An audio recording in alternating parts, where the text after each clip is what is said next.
Oi, gente, bom dia. Estamos aqui hoje para essa roda de conversa para falar sobre o ChatGPT, né, perspectivas e desafios aí no contexto do ensino superior.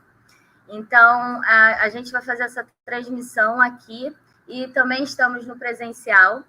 E hoje a gente tem como convidada a Edilane Carvalho Teles, né? É um prazer enorme estar com ela aqui hoje. Ela vai falar um pouquinho sobre essa temática. Ela é docente dos cursos de Pedagogia e Comunicação da Universidade do Estado da Bahia, em Juazeiro. É pedagoga, tem licenciatura plena, né, pela Universidade do Estado da Bahia, especialização em Metodologia, Ensino, Extensão e Educação, especialização em Educação e Novas Tecnologias da Comunicação e Informação, e o mestrado também em Educação e Contemporaneidade pela Universidade do Estado da Bahia.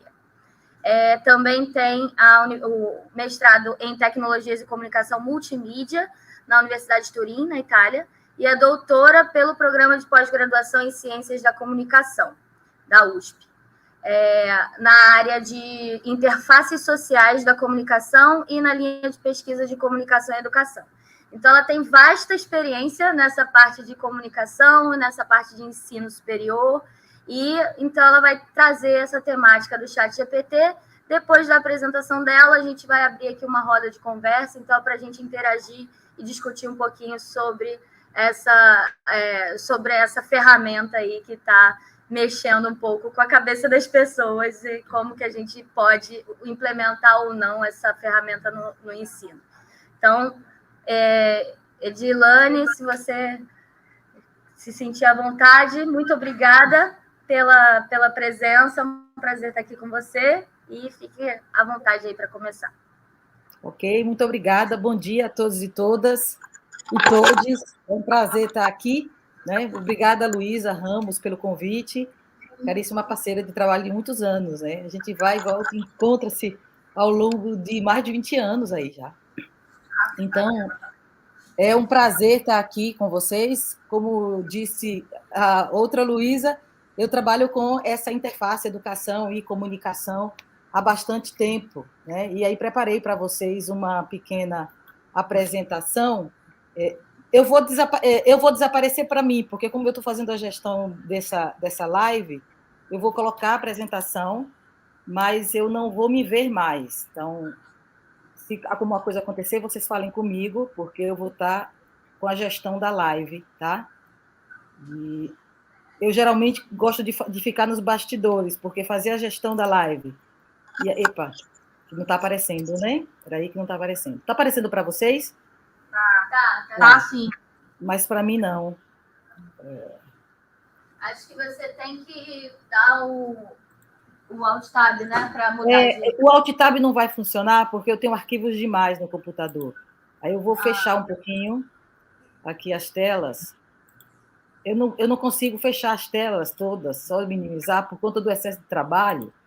Mas, enfim, vou iniciar, né, enquanto eu não consigo abrir, enquanto estou procurando aqui o arquivo que desapareceu para mim. Então, eu, como disse Luísa, tenho enfim, um pouco de experiência nessa parte da interface, mas a minha dedicação exclusiva, digamos assim, é com essa tentativa de entender as mídias e tecnologias na educação, e nos últimos 10 anos, né, mais especificamente 12, desde quando eu entrei na Universidade do Estado da Bahia, eu tenho me dedicado com mais afinco a essa interface num outro viés, que é o viés da educomunicação. Com relação ao tema, né, que vocês me convidaram para compartilhar, que ainda não apareceu para mim, para vocês verem o caos que está no meu computador. Vocês continuam vendo só a tela do PDF ou vocês veem a tela do meu computador? Não, só a do PDF. Lá do PDF. Vê se ele agora vem, tá?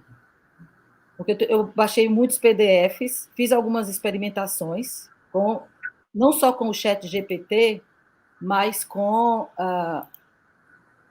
outras inteligências artificiais para preparar essa apresentação. Mas, enfim, vou passar para a apresentação enquanto ela não aparece, tá? Então, com relação ao ChatGPT, a minha incursão nessa área vem a partir de uma provocação de um estudante em ciências sociais. Hoje eu também sou professora substituta, é verdade, da Universidade do Vale do São Francisco, federal daqui, na área de ciências sociais, e trabalho especificamente com projetos. Com relação ao chat, um estudante me indaga da seguinte forma. Primeiro, ele nem disse que ele está usando o chat.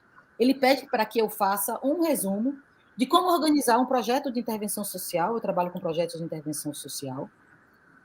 E aí ele diz, professora, como é que a gente faz para poder, sei lá, pensar um projeto da temática até a conclusão do projeto? Você poderia resumir isso para a gente? As pegadinhas dos estudantes. E aí eu faço um resumo para o aluno, e aí, na madrugada, ele me manda um resumo sistematizado. Quando ele me manda o resumo sistematizado, eu pergunto para ele, você fez a sistematização do nosso encontro? Ele diz, não, professora, foi o chat GPT. A partir daí, né, eu me questionei sobre esse uso, até porque o chat GPT, o que ele me apresenta, era estritamente coerente com relação ao que eu dizia em sala, às proposições, tudo. Eu não encontrei erros, eu encontrei um resumo coerente. Tá? E aí, agora mudou para vocês? Não, ainda não. Está na mesma página. Está na mesma página. O que eu vou fazer? Eu vou ter que sair e vou colocar de novo. Tá? Esse é o problema de fazer a gestão da live e conversar ao mesmo tempo. E aí, eu comecei a estudar com esse menino, né? O nome dele é Romário, ele é do grupo de pesquisa, Polifonia. A gente começou a estudar como organizar, né, esse processo, como interagir. Porque o que acontece é o seguinte, os estudantes, eles querem utilizar, eles têm direito a essa utilização, até porque a gente não tem como fugir disso, mas tem uma questão aí que é ética.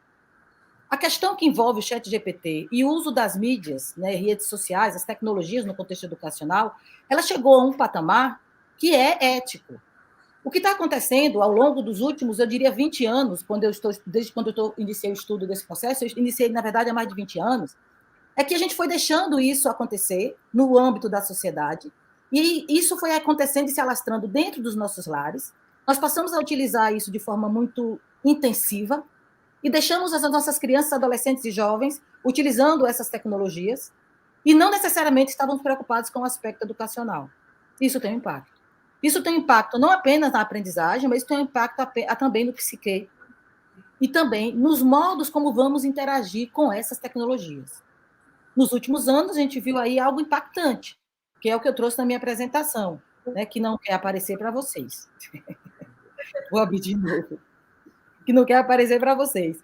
Que é o seguinte. Vamos ver se agora vai. Agora foi? Foi. Pronto. Agora foi.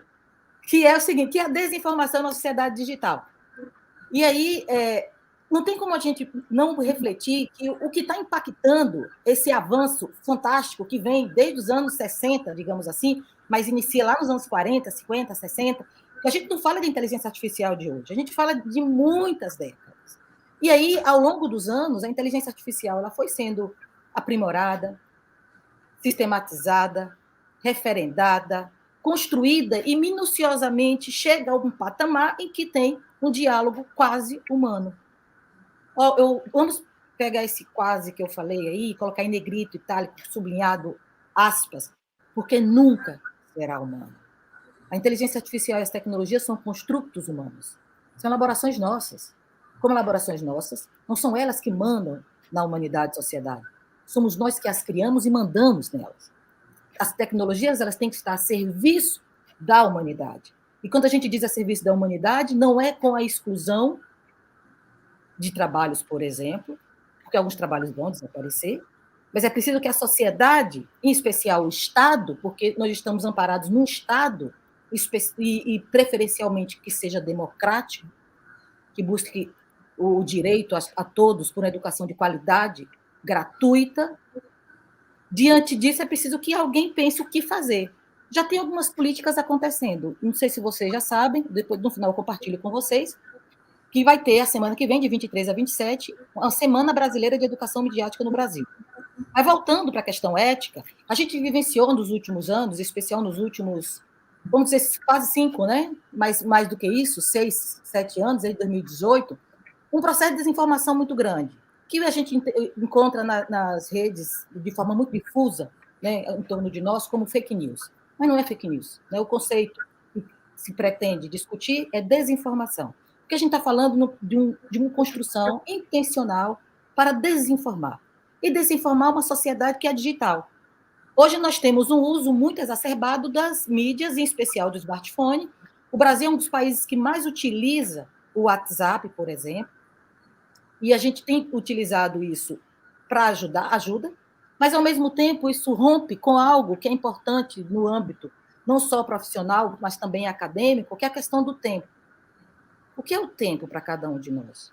O que fazemos no nosso tempo? E aí a gente encontra nesse processo um ecossistema comunicativo, isso vem do campo da educomunicação, sendo reformulado, retroalimentado o tempo inteiro, mas que, ao mesmo tempo, coloquei em vermelho propositalmente, hiperconectado e caótico, trazendo aí para esse processo uma infoxicação das construções. Infoxicação quer dizer, não é um termo novo, tá? Que é dizer, estamos tão sobrecarregados de informações, e eu não estou falando conhecimento, eu estou falando informações, porque conhecimentos são aqueles que elaboramos nós, seres humanos, sujeitos, e aí transformando os ambientes em que estamos em ambientes infoxicados. Então, é preciso que refletamos sobre esse processo da desinformação, trazendo aí, eu vou trazer aí 3 aspectos básicos quando falamos do uso dessas tecnologias, em especial da inteligência artificial no ensino superior, que é o âmbito em que estamos, mas trazendo esses 3 conceitos. O consumo midiático de cada um de nós, a importância do letramento midiático informacional, quais usos fazemos dessas tecnologias na vida, na educação e para a nossa aprendizagem. E a busca de um bem-estar. Quanto ao consumo midiático, como pedagoga, né, a minha maior preocupação, embora eu trabalhe na graduação e pós-graduação, mas os meus alunos de pedagogia, eles atuam, e também ciências sociais, atuam com adolescentes e jovens em ciências sociais e pedagogia, com crianças, né, da educação infantil ao ensino fundamental e às séries iniciais do ensino fundamental 1, mas também em outros âmbitos, como coordenação, supervisão, direção, formação de professores. Então, mas voltado para crianças e adolescentes. E aí é preciso pensar esse consumo midiático. Porque discutir a infoxicação é lembrar, né, que nós temos que refletir sobre os modos como interagimos. É diferente fazer isso no contexto adulto para o contexto da infância e do adolescente. No contexto adulto, nós, estudantes, eu fiz algumas experimentações. Tá? Desde a semana passada, eu já tenho feito essa conversa sobre o ChatGPT. Semana passada foi na Univasf, ontem foi numa escola de educação básica, com adolescentes, e hoje aqui com vocês. Cada um no nível diferenciado, né? Em uma proposição diversa. E aí, quanto ao consumo midiático, como é que os jovens estão consumindo? E na universidade? Ontem um adolescente me dizia, eu uso o ChatGPT. E eu perguntei para ele, como é que você usa? Você usa para aproveitamento de estudo, comparar os elementos que você está investigando, discutindo, ou você usa, não sei, vou fechar o áudio de vocês, tá? Assim, ou vocês usam, por conta deu microfonia aqui, ou vocês usam para, sei lá, responder uma questão que o professor solicitou em uma disciplina específica e entrega essa resposta como se fosse sua. Porque quando o meu aluno me desafiou, apresente você, professora, qual é o percurso de um projeto de intervenção social, embora eu não concorde com a palavra intervenção, tá? Eu prefiro projetos extensionistas. Ele me diz, mas em ciências sociais ainda a gente encontra esse termo, como na pedagogia a gente também encontra, embora eu tenha me limitado a usar. Quando a gente propõe esse percurso, né, a gente propõe a partir de anos de estudo, sistematizações, horas construindo esse percurso, tentando colaborar com a formação de outras pessoas, como docente daquele momento, naquele grupo específico. O ChatGPT, o que é que ele faz? Ele busca no banco de dados, e o ChatGPT-3, que é o anterior ao que a gente se tem agora, que é o ChatGPT-4, ele busca nos bancos de dados que estão aí nas redes, os elementos, vai fazendo esse cruzamento de dados de forma muito, por isso inteligência artificial, muito inteligente, essa conexão para dar a resposta. Só que essas respostas nem sempre elas são respostas coerentes ou corretas, porque depende do quê? Do banco de dados. dos elementos que a inteligência artificial tem e que os utilizou para fazer a retroalimentação, portanto, a reconfiguração do que aparece como possibilidades de respostas quando indagados sobre uma determinada questão. Naquele exato momento, quando o estudante me questiona sobre o percurso, óbvio que ele está trazendo algo que está espalhado já. A gente, quando busca metodologias de projetos sociais, de intervenção social, em ciências sociais, a gente encontra inúmeras possibilidades. Daí o ChatGPT tem inúmeras respostas. Por quê? Porque já está lá nas redes. Mas aí, falando do consumo, e aí a nossa preocupação no grupo de pesquisa Polifonia, inclusive de Romário, né, esse menino que me desafiou, ele diz, o problema é na educação básica, o problema está no ensino médio. O jovem do ensino médio, quando ele recebe um tema de uma redação, ele está com pressa, ele ficou jogando horas, ou ele estava fazendo outras coisas, ou ele não teve tempo, ou nem se preocupou em fazer. Claro que eu não estou falando da totalidade, mas a gente está falando de um número muito considerável.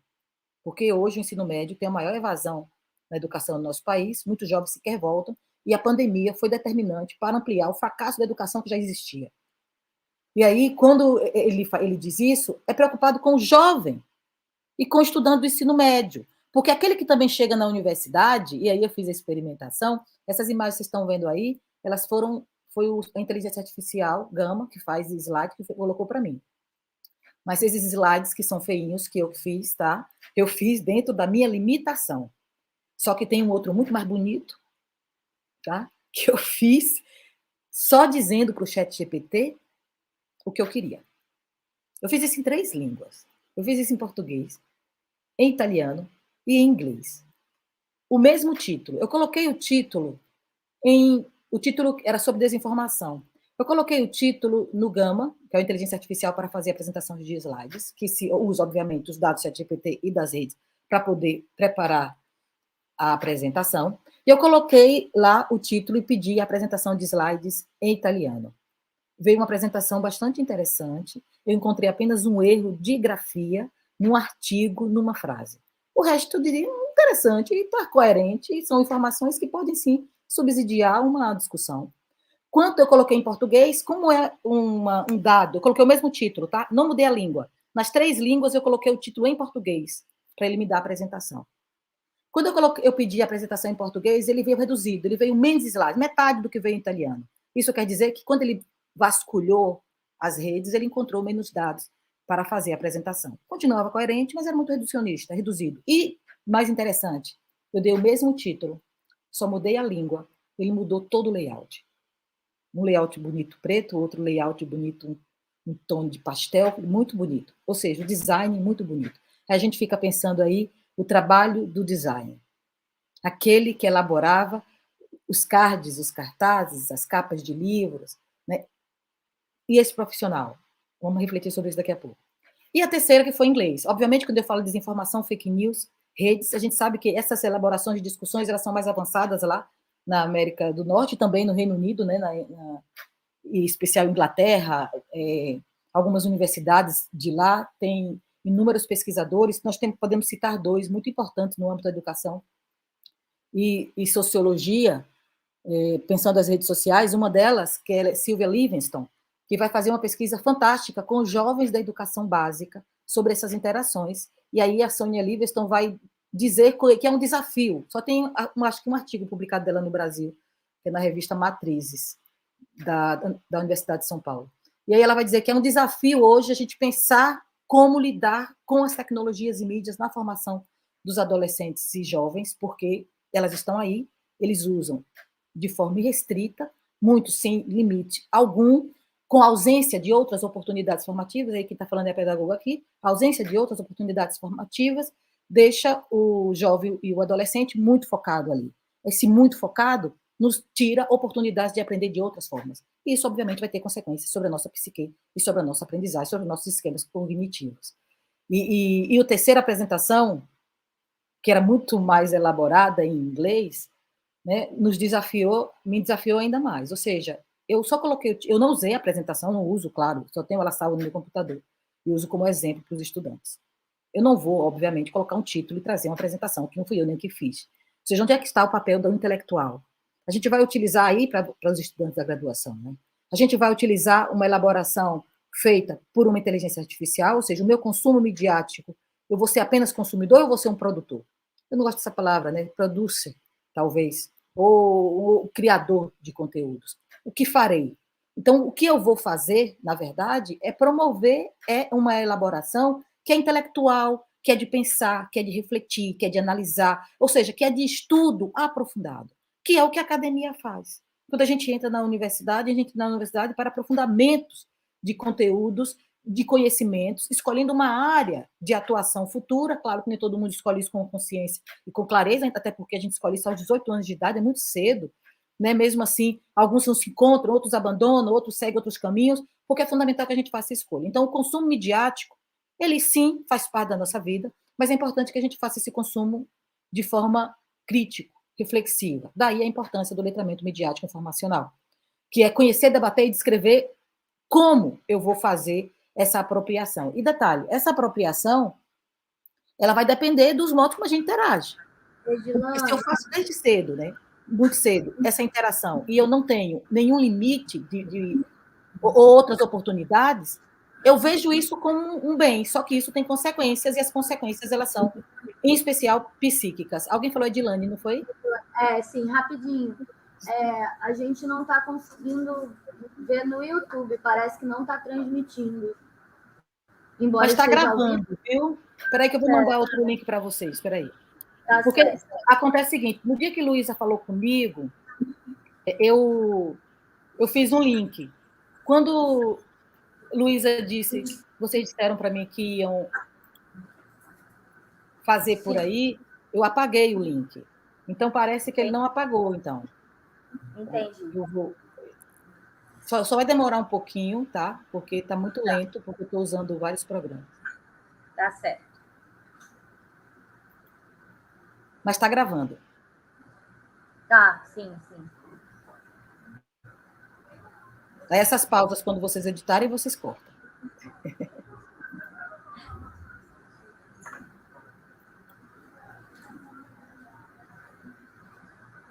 Aqui está transmitindo. Tá? Acho que tá. Está transmitindo? Achou? Pronto, ótimo. Tem também um delay, né? Às vezes tem uma demora na fala, demora no slide, tem uma demora.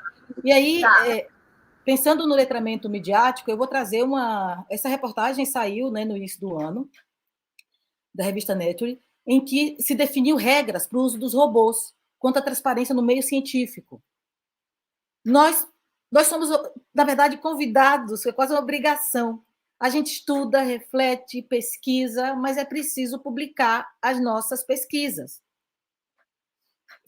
Eu sei que há toda uma discussão ética, também moral, também dos excessos sobre isso, mas a gente não vai trazer isso aqui agora. Vamos trazer apenas os modos como são elaboradas as pesquisas e as produções acadêmicas.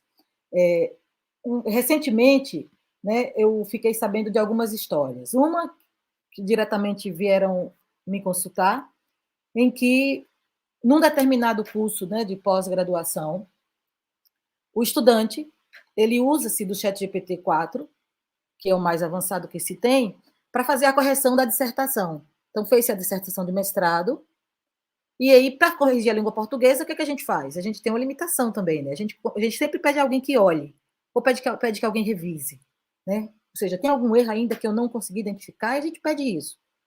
Geralmente a gente paga, inclusive, o revisor. E ele fez a revisão pelo ChatGPT. A questão é, quando você faz uma revisão de língua portuguesa pelo ChatGPT, e é muito interessante porque vem tão correta a língua portuguesa, que parece uma máquina que fez. Porque nós somos humanos, sempre escorrega uma vírgula, um acento, uma letra. Né? Então, passadas muitas revisões, tem o mínimo possível.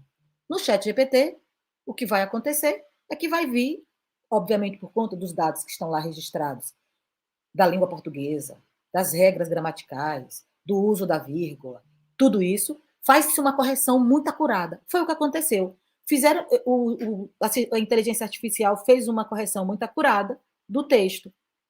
Só que quando a inteligência faz isso, ela também substitui coisas, ou seja, ela faz a revisão, é como se ela procurasse sinônimos, palavras, e vai fazendo reformulações também no texto. Você tem que estar atento a isso. Ou seja, se você pedir uma correção de língua portuguesa no ChatGPT do seu texto, primeiro vai vir certinho, Segundo, que isso já é curioso. Terceiro, que você não fez isso. Você deixou de aprender. Mas isso é uma escolha, você é adulto. Quarto, alguém vai notar. E o professor, óbvio, no mestrado, se passa por programas de plágio. Se passou por programas de plágio. 80% era plagiado. Foi o que o programa de plágio disse. 80% é plagiado. E agora o que fazer? Aí o estudante diz, não, eu fiz a dissertação, eu só corrigi no chat GPT. Só que quando tu faz isso, você está dando elementos ao chat GPT. Ele pega o dado que tu deu, ele inclui, e agora aquele dado está na rede. Aquele dado vai se misturar com outros para retroalimentar a inteligência e, consequentemente, dar outras respostas por aí sobre aquele assunto. É curioso que seja 80%. Uma coisa que a gente discutiu, de fato, você só utilizou para fazer a correção ou em algum momento se utilizou de inteligência artificial para fazer texto? Porque o ChatGPT ele não cita a fonte. E aí, essa revista, ela define, né, que nenhum sistema será aceito como autor de um trabalho de pesquisa. É claro que isso se for identificado. Se não for identificado, óbvio que passa. Mas isso vai ser para aquelas pessoas, me desculpe que eu vou utilizar isso, que não são pesquisadores. Porque o nosso desafio como seres humanos é tentar colaborar com a humanidade e utilizar ferramentas como essa, porque nesse caso isso é uma ferramenta, tá? Para potencializar as ideias, as discussões, sei lá, uma teoria. Né? Um estudante de ciências da informação, né, me disse, todo mundo usa o chat GPT. Claro, eu estava fazendo um programa, não conseguia resolver o cálculo, não sabia para onde ir, utilizei o chat GPT, ele me deu a resolução e eu consegui fazer o programa que me foi solicitado na disciplina. E aí eu perguntei para ele, e se você não tiver o chat GPT, o que você vai fazer? Ou seja, você vai ser contratado por uma grande, sei lá, desenvolvedora de software.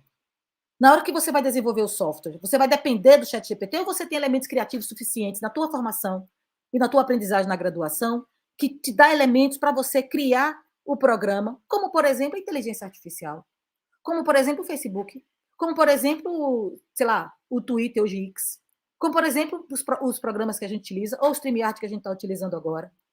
É claro que a gente precisa ver o ChatGPT como, eu vou chamar de elementos, tá? Embora seja uma ferramenta, potencializadores das nossas aprendizagens.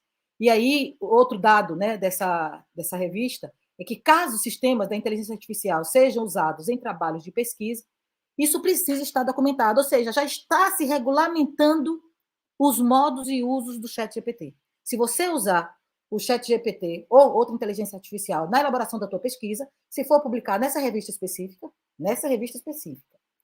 vai ter que, não é aqui nos Estados Unidos, vai ter que dizer que utilizou elementos da inteligência artificial. Aí eu queria até uma citaçãozinha, né, que eles dizem: à medida que os pesquisadores mergulham no admirável mundo novo dos chatbots avançados da inteligência artificial, os editores precisam reconhecer seus usos legítimos e estabelecer diretrizes claras para evitar abuso. Exatamente. A gente precisa de educação midiática, na educação básica inteira, e a gente precisa ir de regras na escola e regras na universidade. Essas regras, elas estão aí para potencializar até os modos como a gente utiliza essas inteligências artificiais. E o interessante, no início deste ano, né, não sei se vocês lembram, mas os próprios criadores do ChatGPT e outros pesquisadores pelo mundo, né, entre eles o Elon Musk, a gente se questiona, né, quando alguém do mercado financeiro, ou seja, bilionário, diz, opa, cuidado com o ChatGPT, mas ele tinha uma intenção, e a intenção não necessariamente pensa na humanidade. Mas quando, isso aí, então, é para a gente colocar assim, um alerta.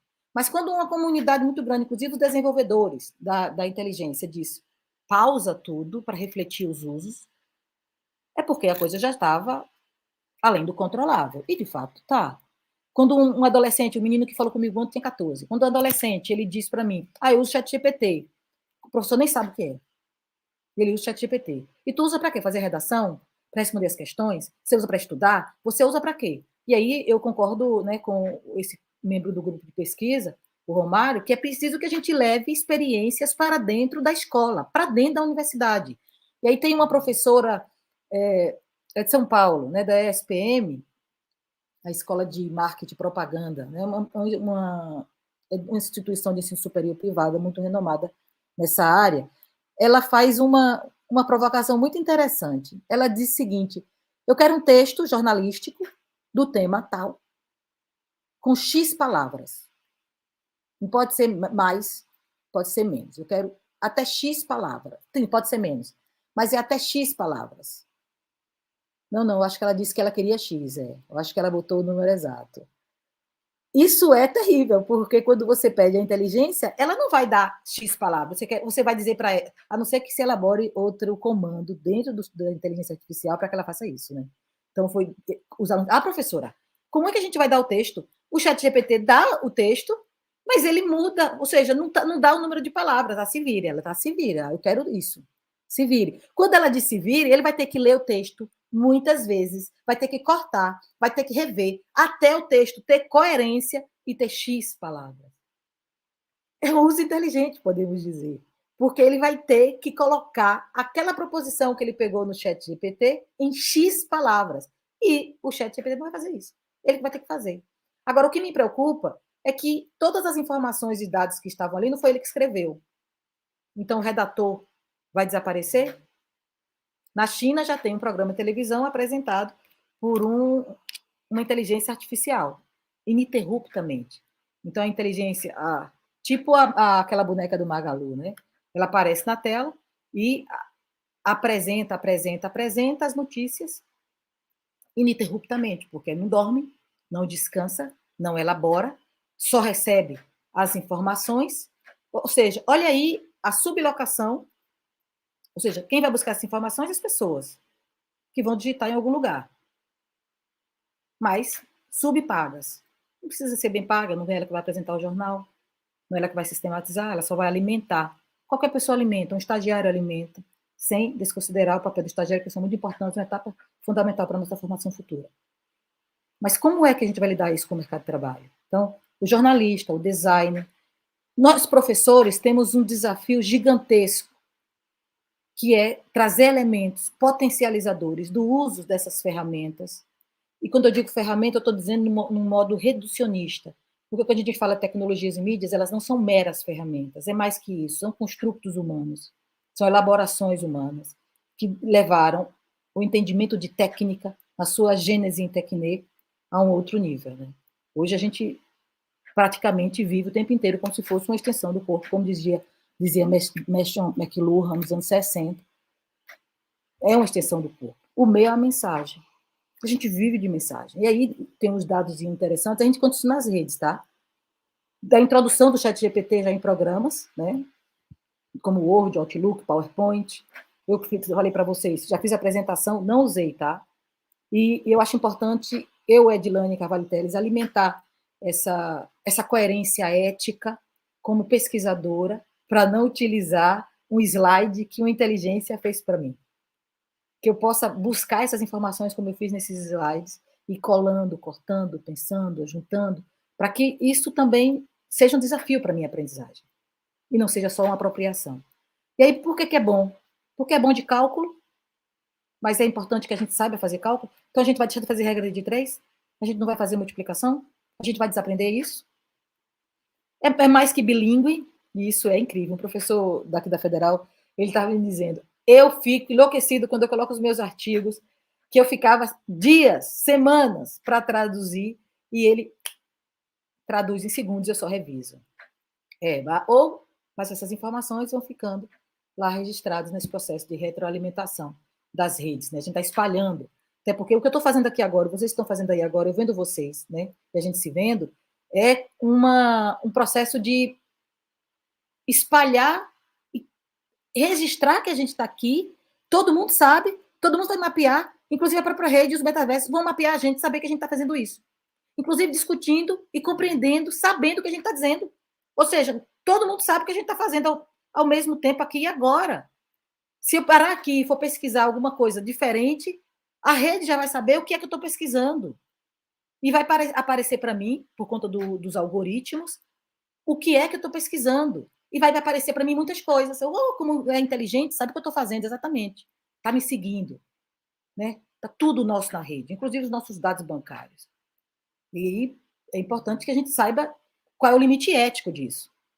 Qual é o elemento essencial do letramento, dos letramentos, acho que é mais importante no plural mesmo, dos letramentos e multiletramentos, para que a gente possa entender esse processo. Então, além disso, é um rival de busca do Google, né? Os estudantes que utilizam para trabalho, muitos fazem isso. Né? Um aluno meu que esse é brilhante, um menino brilhante, lê muito, estudioso, muito atuante. Ele diz: professora, eu uso para fazer o resumo. Ele resume para mim que é uma beleza. Eu falei: olha, veja se ele resume para você uma beleza, mas também pense, você consegue resumir sem ele?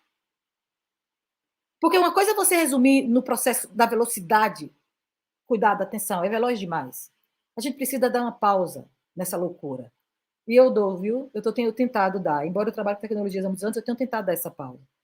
Para que você possa utilizar de forma coerente. E aí, eu vou só mais 5 minutinhos, porque aí é para a discussão, né, para não ficar falando sozinha.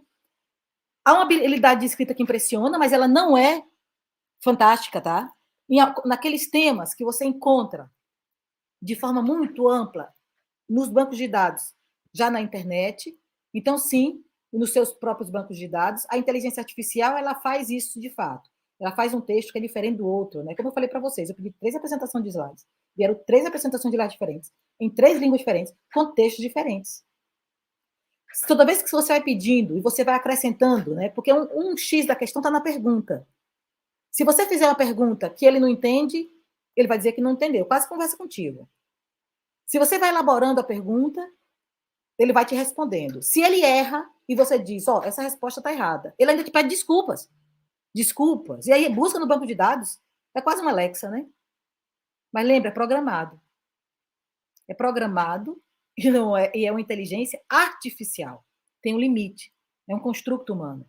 Então, por mais que esse texto, essa habilidade de escrita impressione, eu digo para os estudantes, por favor, exercitem o pensar, exercitem o refletir, a capacidade de síntese e a produção, porque isso é fundamental para você e para a tua formação e para a tua inserção no mercado de trabalho, por exemplo, que é uma das metas. A nossa meta única na graduação não é só o mercado de trabalho. É um fim. Somos pessoas adultas, precisamos trabalhar, vivemos disso, se não for herdeiro. Mas a maioria de nós não somos. A gente vive disso. O trabalho é fundamental, até para o próprio desenvolvimento humano, né? Então, outra coisa que eu acho terrível, isso está nas redes, tá? Sem ideia para montar uma mensagem? Pede para o chat GPT. Aí, como é que eu vou mandar uma mensagem para a Luísa, que é minha amiga de longa data, de mais de 20 anos, uma mensagem feita pelo chat GPT? Tô com preguiça, não tenho tempo. Aí, pede uma mensagem para a Luísa, aniversário dela. Feliz aniversário, Luísa. Não, por favor. Escreva errado que escreva, uma frase que seja. Ou um feliz aniversário só porque tenho tempo para fazer isso. Pronto. Mas é teu. Não desumanize essas relações. As receitas é um planejador, sim. A sistematização que a gente encontra a partir das perguntas que a gente elabora nos faz pensar. E conselheiro, eu coloquei essas interrogações de propósito. Não é conselheiro, não. Não. Eu não acho que o ChatGPT é conselheiro como a Alexa não é conselheira, não. Por favor, que essa inteligência artificial ela seja elementos ou uma ferramenta que me dê amplitude nas discussões dos estudos que eu estou elaborando, porque eu vou encontrar ali muitos elementos, mas esses elementos, na academia, que a gente não sabe ainda como citar, né? A revista Nature colocou uma proposição, é preciso dizer que saiu de uma elaboração de um chatbot. Só que não tem isso ainda nas normas da BNTT, por exemplo. Ou quando, por exemplo, eu fui fazer minha tese de doutorado e eu precisava de... Enfim, a gente usa muitos livros, eu tenho muitos livros, mas alguns eu tinha no Kindle. O Kindle, se você usa no próprio aparelho Kindle, ele tem uma limitação, ele não tem número de páginas, por exemplo. Mas se você usa o Kindle no tablet normal, dependendo ele já aparece. Sem o número de páginas, você tem que inventar uma coisa. Eu me lembro que eu colocava posição tal, página tal. Por quê? Porque dependendo do tamanho do formato que se abre o texto no Kindle, ele vai ter uma posição e um formato.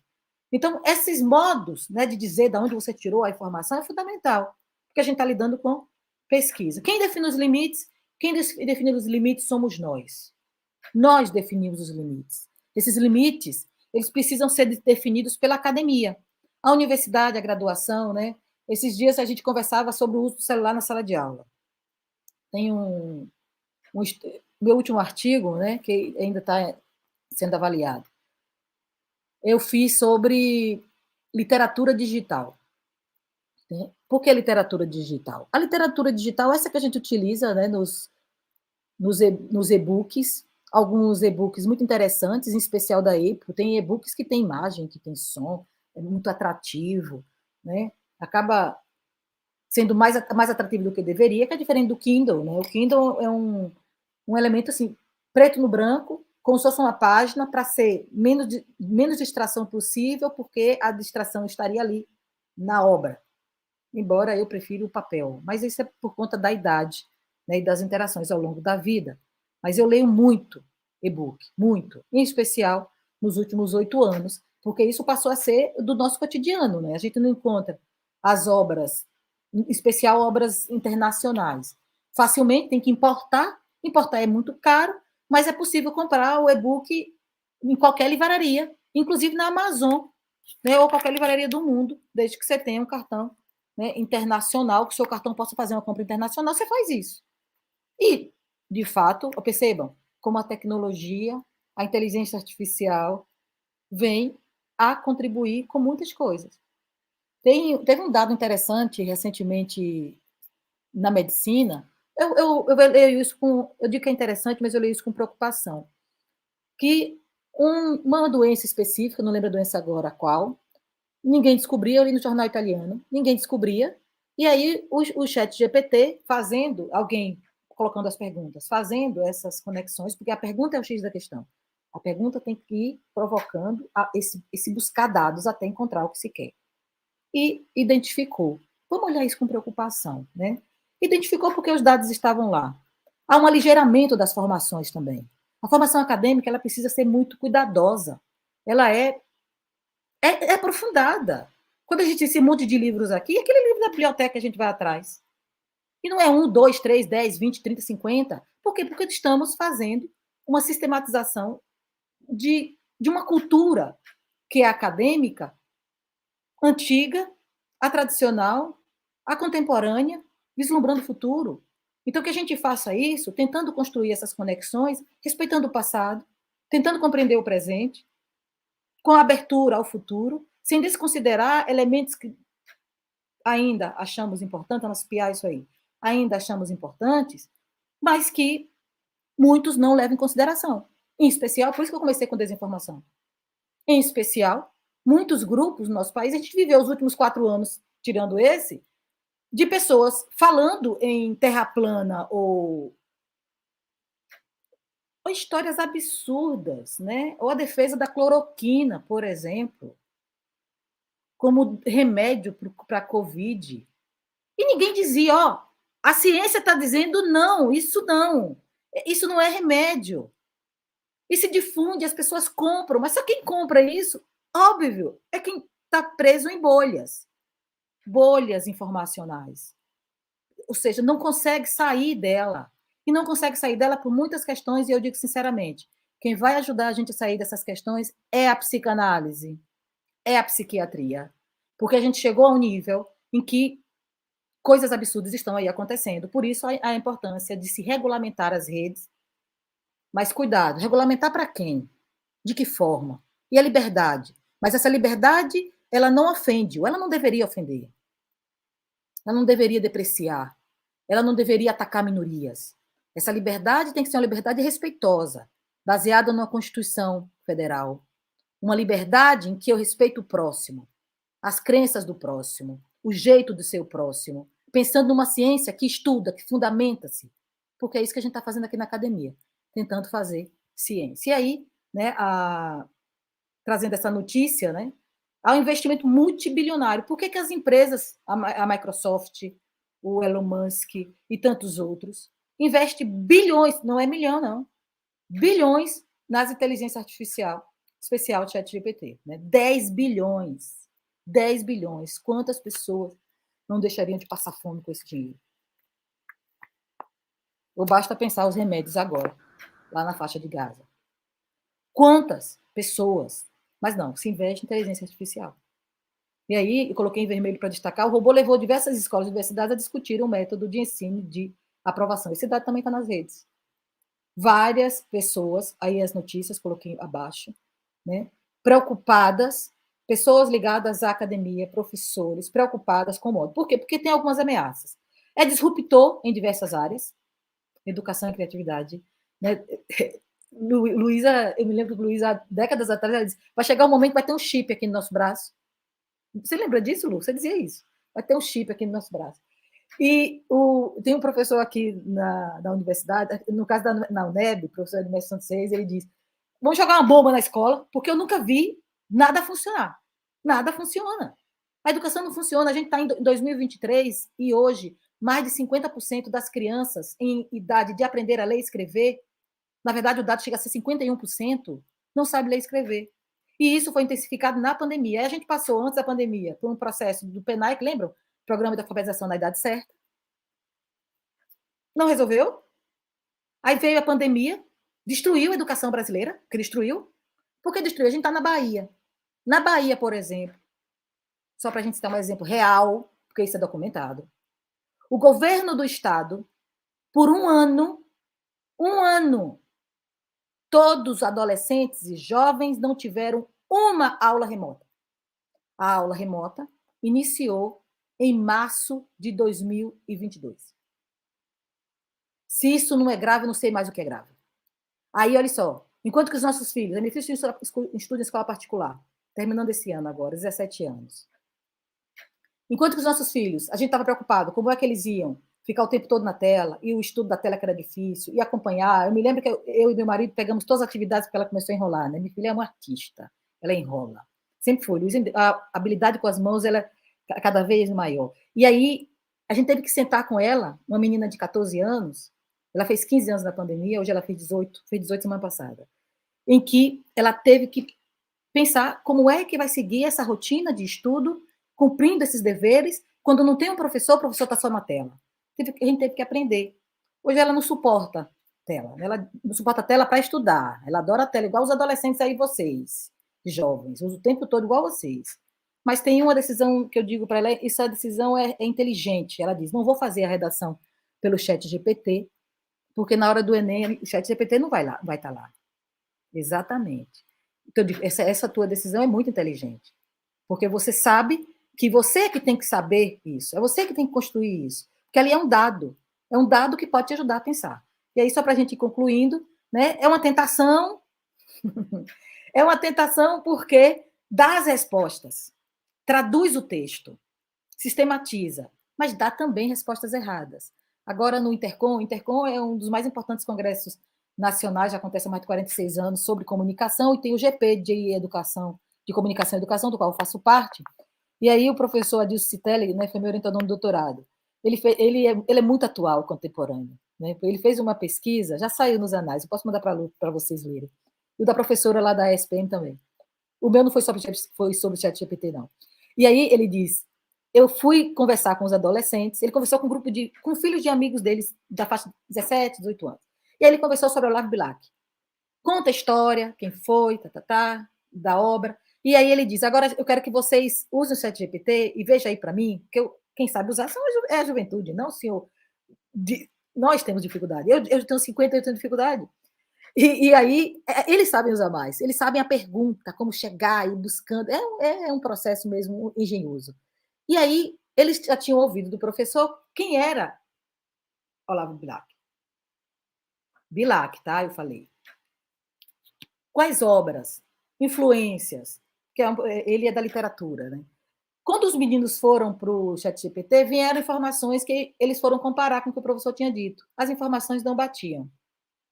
O ChatGPT tinha errado. Tinha pouca informação. Ou seja, não achou muita informação na rede, estava confuso ainda. E aí ele disse, diga para ele que ele está errado. Aí o ChatGPT devolvia desculpa.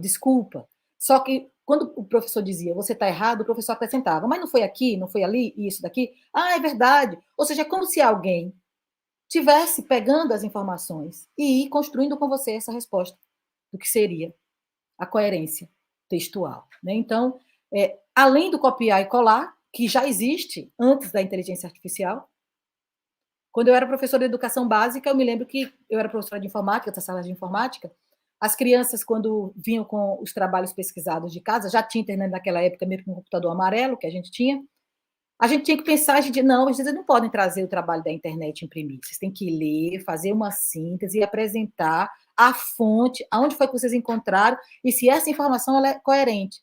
Eu me lembro, como eu era professora de informática, uma professora fantástica de biologia, não, ela era de ciências, mas era formada em biologia e tinha feito uma parte de medicina, mas escolheu, coincidentemente, licenciatura em biologia, tá? E aí, essa professora dessas crianças, que era criança até, na época, até 4º ano, depois virou 5º ano, ela trazia vários livros do assunto, comparava com o que os meninos traziam da internet, e aí ela desconstruía esse elemento copiar e colar.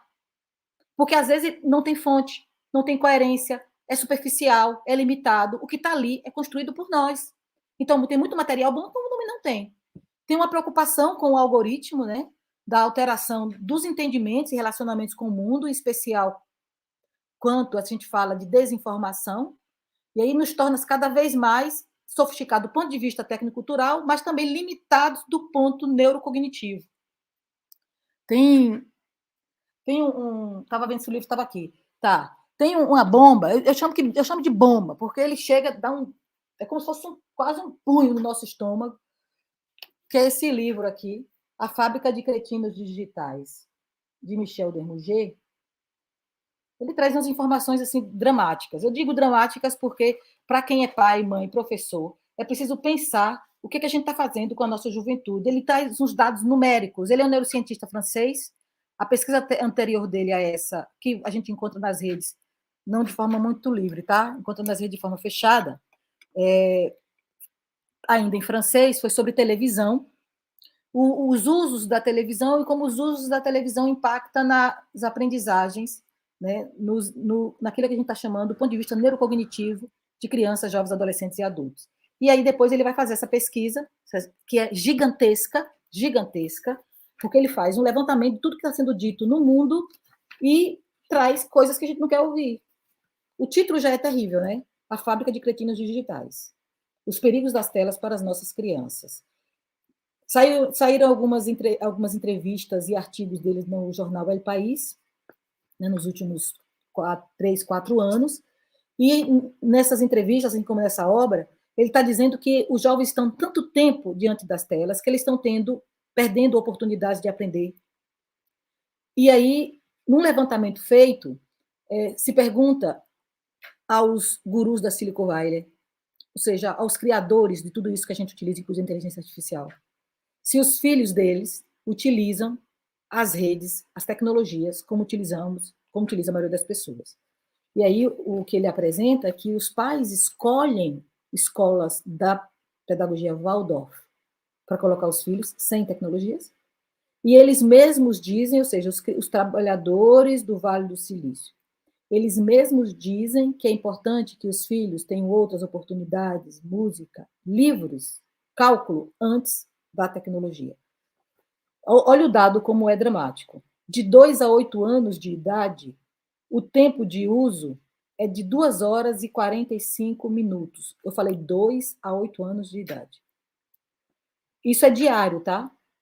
Para crianças de até 2 anos, 50 minutos. De 13 a 18 anos, chega a 7 horas e 15 minutos diário.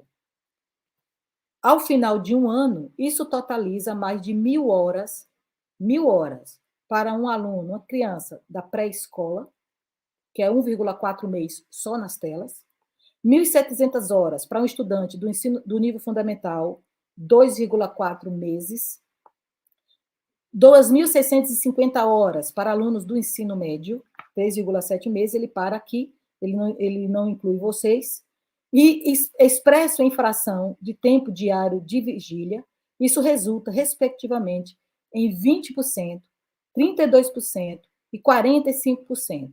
Ao longo dos 18 primeiros anos de vida, representam o equivalente a 30 anos letivos, ou, se preferirmos, 15 anos de emprego integral só usando tela. E aí a gente está falando de 0 a 18 anos. Ou seja, se alguém usa tanto, óbvio que quando chega na graduação, terão muitos elementos a serem desconstruídos. Então, dependendo do embate com os elementos acadêmicos científicos que vamos encontrar nos currículos dos cursos que escolhemos, a gente vai ter um embate forte, porque nem todo professor vai utilizar as tecnologias, mas é preciso que a gente pense o uso e uma coerência disso. E quais regras a gente pode pensar, porque tem aí, eu coloquei em itálico, a questão do plágio.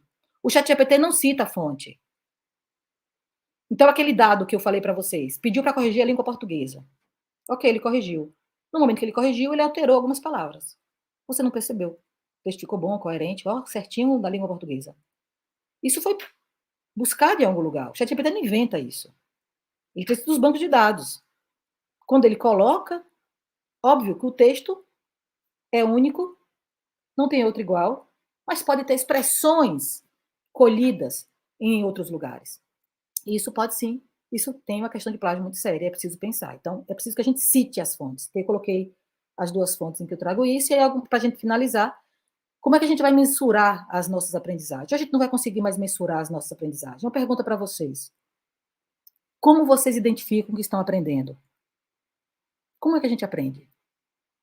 Quando vocês estão interagindo com o currículo formal, né, que é a formação inicial da graduação ou pós-graduação, vocês conseguem perceber esses elementos que vão se agregando, interconectando, te desafiando? Às vezes o tema é tão desafiador que a gente passa a estudar porque a gente não consegue encontrar respostas. Daí a gente faz pesquisa, a gente propõe avançar. E aí, só para a gente concluir, né, eu gosto desse quadro. Esse quadro é para nós professores de ensino superior. Esse livro aqui, Ensinar na Universidade. Eu estudo, sim, como ensinar na universidade, estudo, porque eu sou também um ser humano, limitada, inconclusa e inacabada, para a eternidade. E aí, que é uma frustração, né? Quantos por cento fica daquilo que eu falei aqui? 5%. Do ensino frontal, fica 5%. Se vocês forem ler sobre o ChatGPT, na academia, na universidade, as matérias estão espalhadas por aí, essa leitura, vocês buscando, mais 10%. O fato de ter visto um audiovisual, vai ver um filme, ver uma outra apresentação, isso potencializa 20% da aprendizagem de vocês. Ver é importante. Né? Discutir com os pares, discutir com outras pessoas, o equivalente para a nossa aprendizagem de 50%. Se vocês forem exercitar aí na universidade ou na casa de vocês, né, os usos do ChatGPT, preferencialmente numa perspectiva do letramento, ou seja, para compreender qual a relevância disso na aprendizagem e no que vocês estão elaborando, vocês estão fazendo exercício prático. 75%. Se vocês forem ensinar a alguém, ou seja, compartilhar a sistematização da interpretação que fizeram, como eu estou fazendo aqui agora. Não é ensinar, esse é um termo, quem pode dizer ultrapassado, é compartilhar, socializar, mas para fazer isso eu tive que sistematizar. O fato de eu falar isso para vocês, de fomentar os meus esquemas cognitivos, me desafiar a sistematizar várias leituras, né, a Vygotsky entrando aqui. Vou potencializar os meus elementos psicológicos superiores, ao mesmo tempo que eu aprendo, porque eu compartilho com vocês através da linguagem da fala, que me faz repensar, sistematizar para compartilhar. Portanto, eu chego a 90% de aprendizagem. Essa pirâmide, para mim, ela é muito desafiadora, porque é preciso olhar para o estudante na graduação, como aprende, mas também como é que a gente propõe.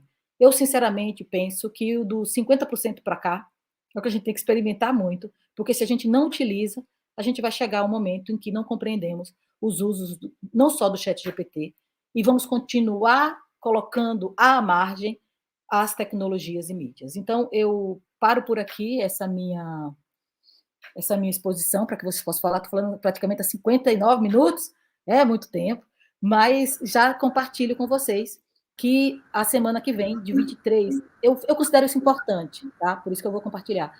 De 23 a 27, vai acontecer a Semana Brasileira de Educação Midiática, embora meu viés de interpretação, pesquisa e atuação profissional é na educomunicação. O Brasil está, obviamente, através da SECOM, né, optou aí, tem no documento oficial, está publicado, posso compartilhar com a Luísa, que compartilha com vocês, escolhe essa proposição de letramento, né, alfabetização informacional midiática, ou seja, uma proposta de educação midiática através de um instituto chamado Palavra Aberta, que atua diretamente com a Unesco. Semana que vem, aqui na Universidade Federal do Vale do São Francisco, vou compartilhar, quem quiser participar conosco, vai ser híbrido, 3 dias híbridos. Segunda-feira, a gente vai falar dos impactos das mídias sociais na sociedade. Quem vai fazer isso é uma professora do curso de Psicologia, Alice, onde ela vai trazer o que esses impactos causam e têm proporcionado enquanto limites interativos de aprendizagens, entre outras coisas, e em casos excessivos até de vícios, né? Mas a gente vai conversar sobre isso na segunda. Na terça e na quinta vamos ter um mini curso com Michel Carvalho, que é do meu grupo de pesquisa lá na USP, que é do MECO, Mediações Educomunicativas, sobre desinformação, e na quarta e na sexta, quarta sobre as mídias, né, o letramento informacional nas ciências sociais, e na sexta-feira a gente vai culminar com uma conversa com Bruno Ferreira, que é do Palavra Aberta, que trabalha junto à Unesco e está nesse diálogo aí com a SECOM, Secretaria de Comunicação, tentando elaborar aí a educação midiática do Brasil. Inclusive, muitos dos materiais que vocês encontram lá no site oficial do governo, na SECOM, é do Palavra Aberta. Então, sexta-feira vai ser uma live, porque tanto o Michel quanto o Bruno estão em São Paulo, como eu estou aqui, né? A universidade não tem dinheiro para comprar passagem. Então, a gente faz isso, a gente faz tudo online, e vocês estão convidados a participar. É importante pensar, porque a semana que vem é um marco no nosso país. Eu diria isso, um marco. É preciso que todos pensemos como lidar com as mídias e tecnologias no processo educacional. Então, é isso. Muito obrigada.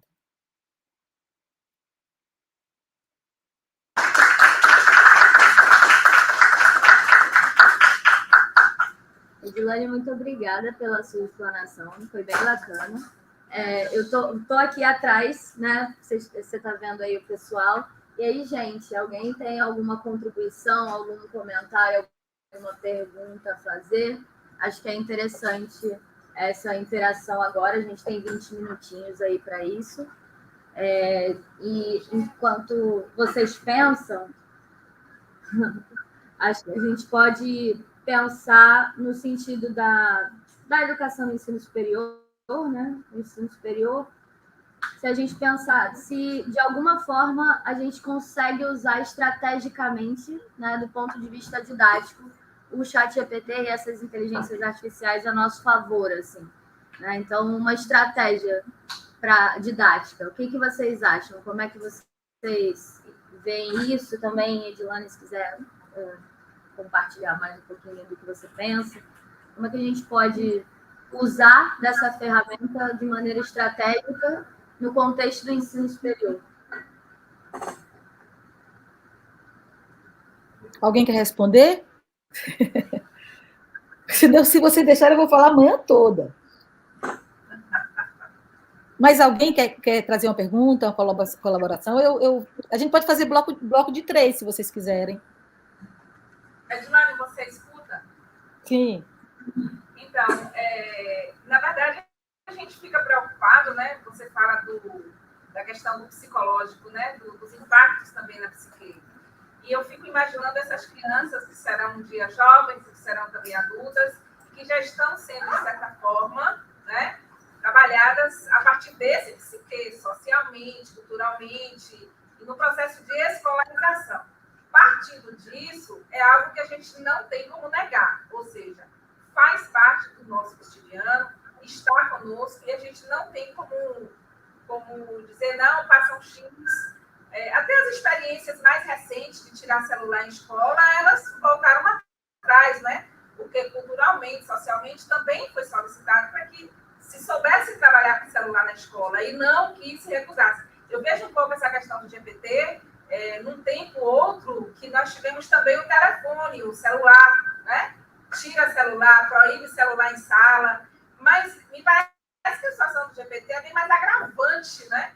Porque ele pode vir para a gente em forma de texto, ele pode vir para a gente em forma de trabalho escrito, ele pode vir para a gente em forma de relatório, e aí? Né?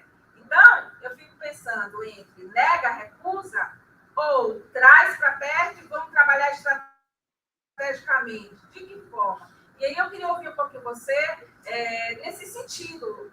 Embora a gente entenda que há um dano psicológico muito grande, não tem como evitar. Não tem como dizer, não, isso não existe aqui em minha sala. Não tem como, né? É surreal. É utópico a gente afirmar isso. E aí eu queria saber de você, se você já teve alguma experiência, como é que você percebe isso, né? Usando a nosso favor. Uhum. Eu fico... Mais alguma? Tá. Consegue ouvir ou chega um pouco mais Sim. perto? Consigo. Só para completar 3, vou seguir um pouco na linha aqui da Luísa e pensar assim, no papel do professor nesse momento, né, que o ChatGPT se alia ao aluno, digamos assim, né, nas avaliações. E aí, aonde que fica o nosso papel? Né? Por exemplo, você torna um fiscal. Né? Será que eu vou ter que passar os trabalhos por um programa de plágio para fiscalizar? Né? E aí, outras estratégias avaliativas, né? Por exemplo, eu passado para eles fazerem uma poesia de zoologia. Falei, vamos trabalhar a criatividade. Só que o GTP faz a poesia também. Tinha poesia, faz uma poesia, era Braquiópoda, Forônida, enfim, Briozoa, tinha que usar esses termos numa poesia. Os caras pediram para fazer. Então, eu quero fiscalizar um por um. Será que eu estou aqui para ficar fiscalizando? Dá para ter uma conversa franca com a turma? O tópico também pensar nisso. Então, eu fico perdido aí. Eu mudo a minha avaliação, eu deixo o corretor, são adultos responsáveis pelos seus próprios futuros. Onde que a gente se encaixa, né? Na questão avaliativa, que o GPT virou um amiguinho, né? Para a resposta. Sim. Eu espero não chocar vocês, tá? Com minhas respostas. Eu sou antiga. A gente precisa pensar o que é necessário e fundamental para o processo educacional. O que as pesquisas têm demonstrado para crianças pequenas é não tecnologias. A Sociedade Brasileira de Pediatria diz 0, nem galinha pintadinha até 2 anos. 0 tela. 0. Outros estudos, inclusive do Michel Desmouget e outros, já apontam que é importante até os 6 anos. Ele vai ver tudo isso aí. Ele vai para o cinema. Ele vai ver o pai e a mãe com o celular. Mas ele precisa viver plenamente o desenvolvimento de suas linguagens. Até os 6 anos.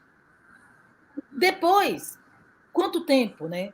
O que os estudos apontam de um tempo coerente, vocês vão chocar, até, 12 anos, é de meia hora.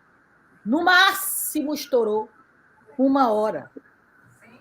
Nunca você vai ver uma criança em meia hora, 1 hora. Nunca. Porque isso vai se acumulando. Agora, é importante também que tenha qualidade. A qualidade do material que eles interagem.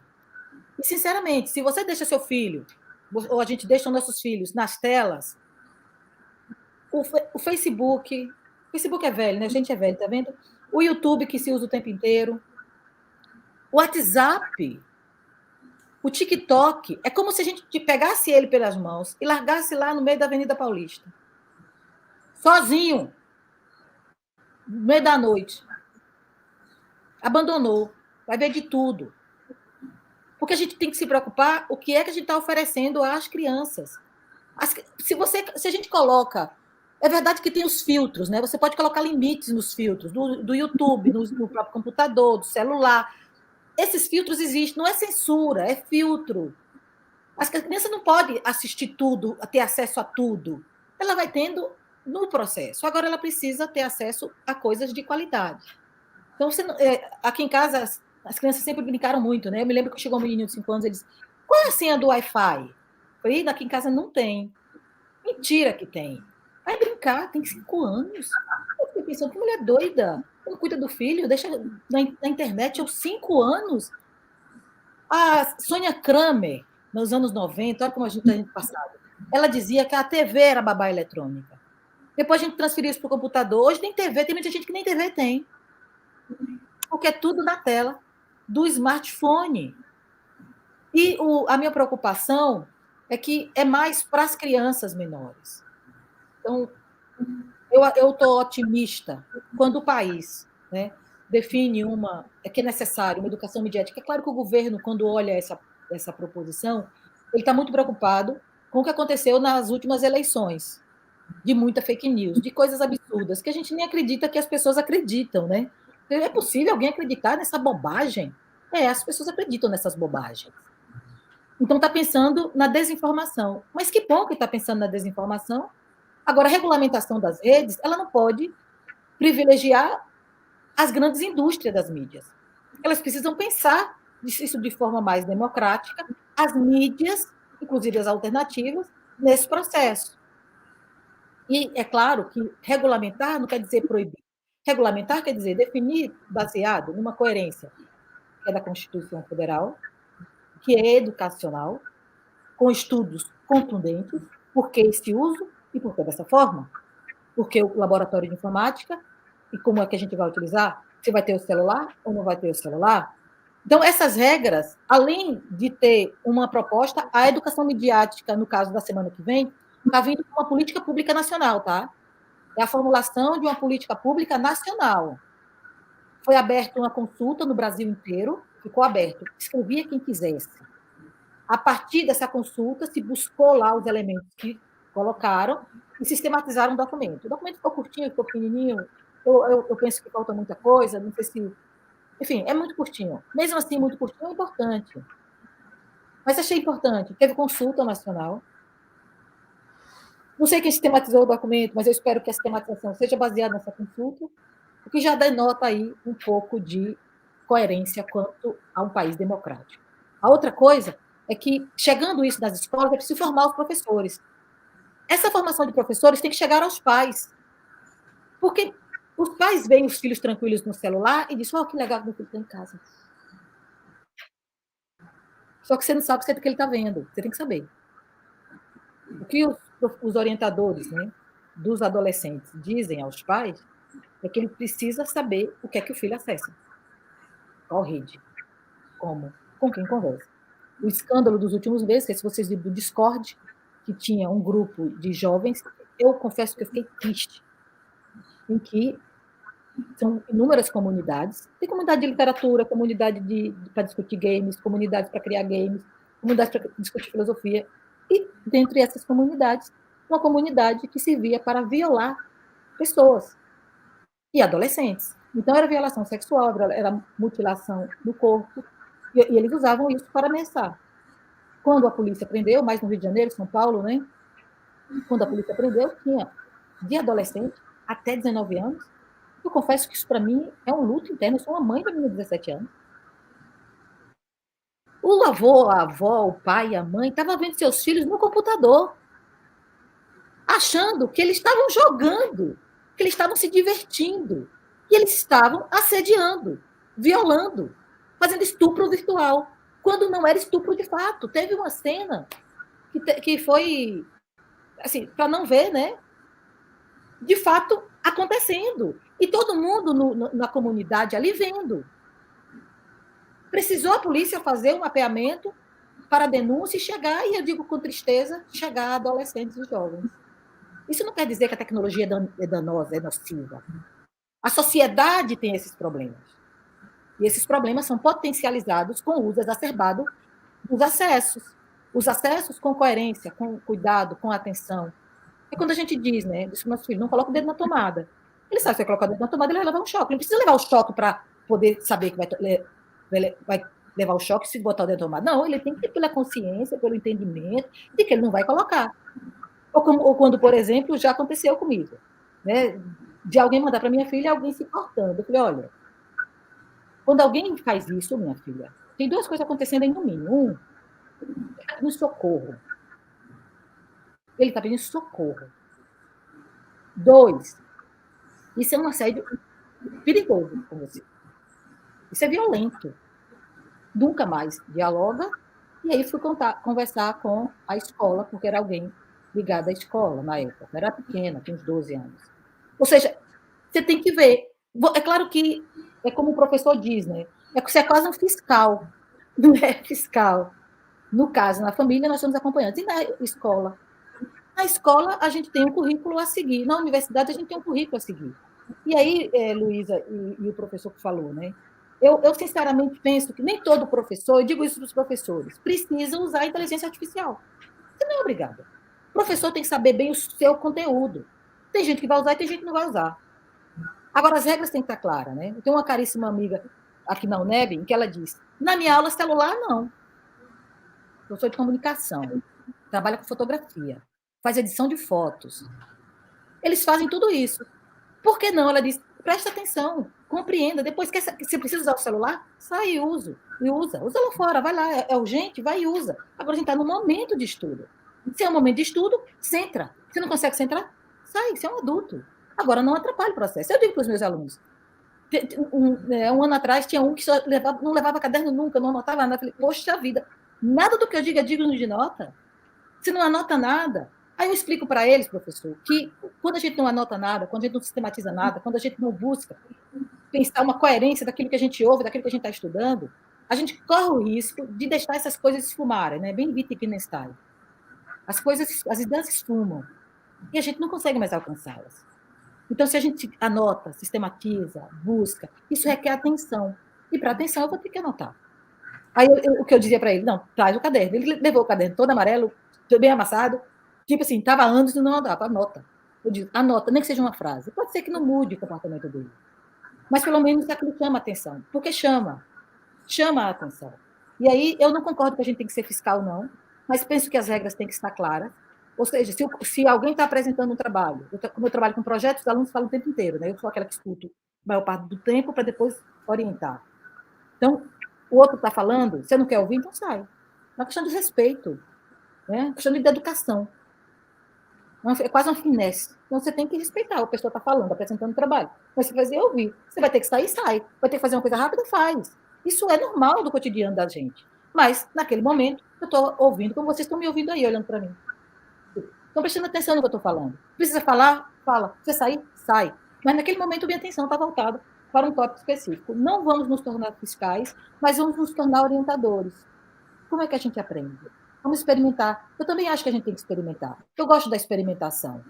Uma dupla, eram minhas orientandas de ensino científica, num projeto delas de educomunicação, as crianças da escola, crianças pequenas, tá, do 5º ano fundamental, elas queriam fazer um jornal. Era muito interessante, porque a educomunicação trabalha com as realidades, com as demandas do contexto do que aparece. E apareceram que a merenda era ruim, que não tinha recreio, que não deixava eles brincarem. Então, o jornal falava disso. Embora o jornal trouxesse essas problemáticas, as crianças diziam, mas a gente quer um jornal tipo Harry Potter. A gente quer um jornal em que as pessoas se movam lá. Lembra do Harry Potter, quando você vê? Aconteceu, sei lá, não sei quantos anos, mas as pessoas estão se movendo na imagem. Elas usaram a inteligência artificial para fazer isso. Elas fizeram o jornal com as crianças, mas elas não dão conta da programação de colocar um vídeo no arquivo do computador em que aparece em vídeo. Elas lançaram mão da inteligência artificial para fazer. Por quê? Porque elas são pedagogas. Elas estudam educomunicação, embora elas estudem tecnologias, letramento, multiletramentos, elas não vão dar conta de determinados aspectos. Então, sim, a gente pode lançar mão desses construtos que vêm de tecnologias digitais para potencializar as nossas aprendizagens, desde que a gente construa nesse processo um letramento, ou vamos colocar no plural, né? Multiletramentos, ou como na América do Norte chamam, letramentos digitais, para que a gente compreenda os usos que a gente faz e os critérios que a gente estabelece. Embora, em Nova York, uma escola proibiu, na Suécia se digitalizou tudo, nas escolas depois voltou tudo atrás. Por quê? Porque o que os estudos têm demonstrado é que os excessos de uso das tecnologias, as nossas aprendizagens aparecem mais como fragmentos. Tem no último artigo que eu escrevi sobre letramento digital, eu li um livro de Nancy Barron, não tem ainda em português, é Como Nós Aprendemos, se a gente fazer a tradução literal. E em Como Nós Aprendemos, ela faz uma pesquisa na graduação, identificando como é que os entendimentos dos estudantes da graduação, com o smartphone na mão, na mesa, ou utilizando, se daria. E ela diz, a partir da sistematização que faz, que quanto mais usa o smartphone, né, enfim, a nossa tela touchscreen, o tempo inteiro, no meio de uma discussão, de um debate, fica parecendo, em alguns momentos, que o nosso entendimento vem em fragmentos. Isso também vale para a leitura. Por isso que, no meu entendimento, criança de 0 a 6 anos é preciso ter muitas oportunidades formativas analógicas.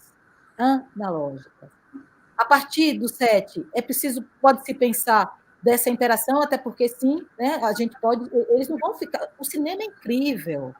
Os filmes, sei lá, nos fazem sonhar, a música nos encanta, o desenho animado nos faz rir. Então, a gente não vai excluir isso. Então, diante disso, eu proponho que, nessa primeira fase, mais oportunidades analógicas, que essas oportunidades analógicas elas continuem em contraposição ao digital, para que esses hábitos construídos ao longo da nossa história cheguem na fase adulta com elementos aí diversos. E aí, professor, eu proponho, né, que a gente possa pensar o uso do ChatGPT, ou se for, até trazer uma discussão para a sala, ou uma experimentação, pensando a primeira professora que falar, né? Ou pensando estrategicamente, estudamos um tema, fizemos uma proposição, o ChatGPT fez de forma mais interessante que a nossa, mas por que ele faz de forma mais interessante que a nossa? Porque ele tem um banco de dados gigantesco para utilizar. É uma inteligência artificial estudada por anos. Ele já tem livro de literatura infantil. Ou seja, e a riqueza da criação, da criatividade humana? A gente vai para aí? Ou seja, a inteligência vai fazer por nós? Vamos balizar isso daí. Balizar a arte, balizar o design, balizar a criação, balizar a criatividade. Vamos tentar encontrar um equilíbrio para que a gente possa pensar criticamente sobre isso. Então, sim, a minha preocupação como professora, concordo com a Luísa, é, de fato, na psique das crianças nesse processo de escolarização. Não tem como a gente fugir, mas que a gente faça isso de forma paulatina, coerente, gradativamente em todas as etapas, para que esses usos sejam feitos de forma o mais crítica e reflexiva possível. Detalhe, a gente não faz isso em um semestre. A gente faz isso ao longo de anos. Eu não sei se respondi, tá? Mas não vamos nos tornar fiscal, não, professor. Vamos pedir que eles pensem sobre o que eles criaram. E como professora, eu sou velha, estou dizendo, eu faço a prova individual. Eu gosto de ouvir cada um deles, o que aprendeu no semestre. Qual foi o conteúdo, o conceito? Não aprendeu, não? Opa! Se você passa um semestre e você não entende os conceitos que você investigou, volta, estuda e vem para cá de novo, porque a gente está falando de formação. E formação na graduação, ou seja, um profissional para o futuro, né? Perfeito. Edilane, muito obrigada pelas suas contribuições. Infelizmente, a gente vai ter que encerrar. A gente podia ficar aqui até amanhã conversando sobre essa temática, que é extremamente importante, mas também pelo avançar da hora, a gente vai encerrando por aqui. Eu quero agradecer muito pela sua presença, pelo compartilhamento de ideias e pelas reflexões. O pessoal está aqui também. A gente agradece muito por essa troca. Depois você pode passar também de novo os dados do evento de semana que vem para a Lu pode encaminhar, acho que vai ser bem legal do pessoal participar. Então, se puder mandar isso para a Lu vai mandar aí para o pessoal. E, mais uma vez, muito obrigada. É um prazer enorme te conhecer e ouvi-la falar sobre essa temática. E a gente se encontra aí nos próximos momentos, nas próximas discussões. Muito obrigada. Obrigada, gente. Um abraço. Tchau, Luísa. Um abraço, gente. Até mais.